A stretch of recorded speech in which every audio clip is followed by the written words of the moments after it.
ராவணன் சொல்லு. அங்கதான் கொஞ்சம் பயமா இருக்கு.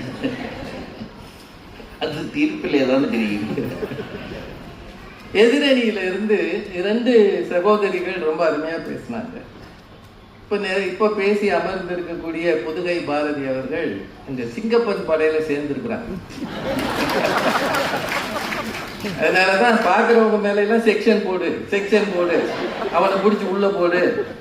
இது ராமன் மேல ஏகப்பட்ட செக்ஷன் போட்டுருவாங்களாம். ஏமா என்னவோ ராமன் அந்த இடத்துல சீதையை தீக்குள்ள இறங்குன்னு சொன்னாரா? எங்கேயாவது சொன்னாரா? சொல்லணும்ல. சும்மா அவர் மேல செக்ஷன் போடுனா இளையவன் தன்னை அழைத்து இடுதி தீ என வளை ஒலி முன் கையால் வாயின் கூறினாள். கம்பன் தெளிவா எழுதுறான். வாயால சொன்னான். வளை ஒலி முன் கையால் சொன்னது சீதை.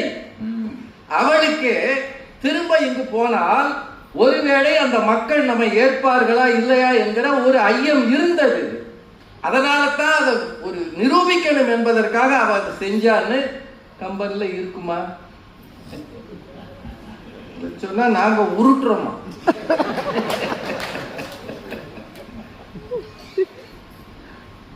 தனக்கு உரியதை விட்டுக் கொடுப்பதுதான் தியாகம். வீட்டுக்காரர் உருட்டுகிறார். ஏமா நீங்க போடுற ரீல்ஸை விடவாமா ஒரு உருட்டு இருக்கு. ரீல்ஸ் போட்டு தமிழ்நாட்டையே உருட்டிட்டீங்களாமா?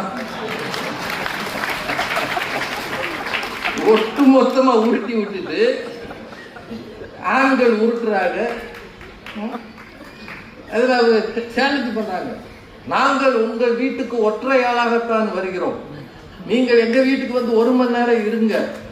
என்னம்மா கல்யாணம் பண்ணி வரும்போது ஒத்தையாளமா வருவாங்க, ஒரு கூட்டமாக வருவாங்க. இது வரைக்கும் நான் கேள்விப்படாதது யாரு? கல்யாணம் பண்ணும்போது ஒரு பொண்ணை தானே கல்யாணம் பண்ணுவோம். அது என்ன இன்னொரு பிம்பமும் சேர்ந்து வருமா? ஆனா ஒண்ணு தெரிஞ்சுக்கங்க, நீங்க வரும்போது ஒற்றையால தான் வர்றீங்க. வந்த பிறகுதான் டைப்பா மாறி ஒரு 12 உருவமா காட்சி தருது. அது வேணாமா பயந்து எதை வேணாலும் சொல்லுங்க. அகதிகை கல்லா கலந்தது தியாகம்ன்றீங்க. எப்படிமா தியாகம் ஆகும்? கௌதமன் வேஷத்துல அவன் வரான் இந்திரன்.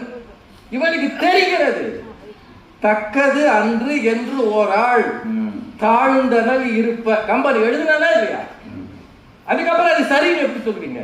கௌதமன் ஓடி